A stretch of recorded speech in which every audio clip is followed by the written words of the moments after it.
Assalamualaikum warahmatullahi wabarakatuh. My name is Pramatya Gayatri. I'm from Management 23C with NPM 2341164. In this video, I want to explain material about design thinking. Check it out. Pendekatan kreatif untuk menyelesaikan masalah. Sebelumnya, apa sih design thinking itu?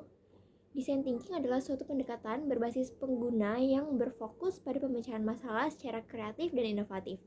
Metode ini melibatkan pemahaman yang mendalam terhadap kebutuhan pengguna, kemudian menciptakan solusi yang relevan dan efektif.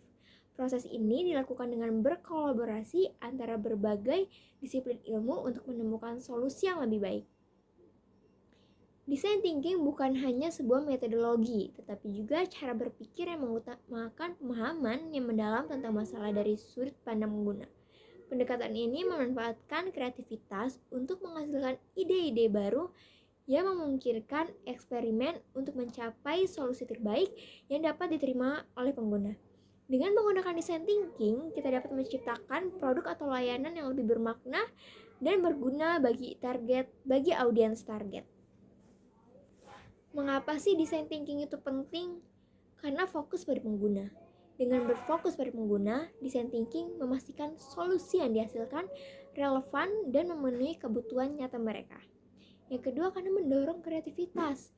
Pendekatan ini membuka ruang untuk ide-ide baru yang tidak terikat pada solusi tradisional yang dapat mengarah pada inovasi. Selanjutnya, proses iteratif. Proses ini memungkinkan pengujian dan penyempurnaan solusi secara berkelanjutan untuk memastikan bahwa produk akhir benar-benar efektif. Kolaborasi tim.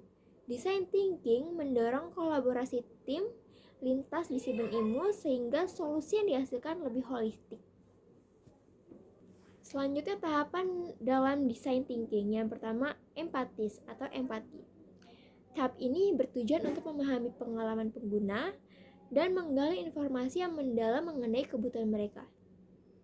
Kegiatan ini biasanya dilakukan melalui wawancara, observasi, atau studi kasus untuk memahami masalah dari perspektif pengguna.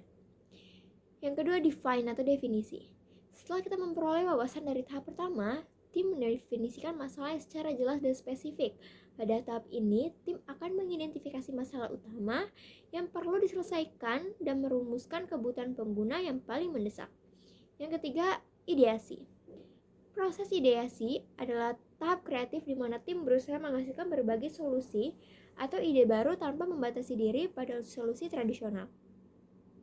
Di sini, brainstorming dan teknik lainnya digunakan untuk menghasilkan beragam ide yang dapat mengatasi masalah yang telah didefinisikan.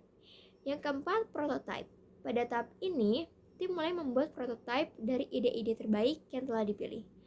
Prototype ini biasanya berupa model fisik, mock-up, atau simulasi yang memungkinkan tim untuk menguji ide dalam skala kecil. Yang kelima, uji coba. Tahap pengujian ini adalah untuk mengevaluasi prototipe yang telah dibuat dengan penggunaan sesungguhnya. Berdasarkan umpan balik yang diperoleh, tim dapat memodifikasi atau menyempurnakan solusi untuk memastikan bahwa masalah pengguna benar-benar terpecahkan. Proses iteratif design thinking. Desain yang berkesinambungan. Yang pertama, iterasi. Design thinking bersifat iteratif, artinya setiap tahap dapat kembali dimodifikasi berdasarkan hasil pengujian dan temuan baru. Yang kedua, umpan balik. Setiap langkah pengujian dan feedback memungkinkan perbaikan dan inovasi untuk solusi yang lebih baik. Yang ketiga, fleksibilitas. Proses ini memungkinkan tim untuk mengubah dan menyesuaikan solusi mereka berdasarkan hasil observasi dan umpan balik. Design thinking dalam praktik. Yang pertama, produk teknologi. Dalam pengembangan aplikasi atau perangkat lunak, design thinking digunakan untuk menciptakan antarmuka pengguna atau UI yang mudah digunakan berdasarkan masukan langsung dari pengguna. Yang kedua, layanan kesehatan menggunakan design thinking untuk merancang pengalaman pasien yang lebih baik dengan mengidentifikasi titik masalah dalam proses layanan kesehatan. Yang ketiga, pendidikan. Design thinking dapat digunakan untuk merancang metode pengajaran yang lebih efektif dengan memahami kebutuhan dan cara belajar siswa. Adapun kelebihan dan kekurangan dari design thinking, kelebihannya fokus pada pengguna, memastikan solusi yang lebih relevan, mendorong kreativitas dan ide inovatif. Dan yang ketiga, proses iteratif memungkinkan pengujian berkelanjutan dan perbaikan. Kekurangannya memerlukan waktu dan sumber daya, terutama pada tahap prototyping. Yang kedua, kadang sulit diterapkan dalam organisasi besar dengan proses yang sangat terstruktur. Yang ketiga, bisa memerlukan keterlibatan penuh berbagai pihak yang bisa mempengaruhi kelancaran proses.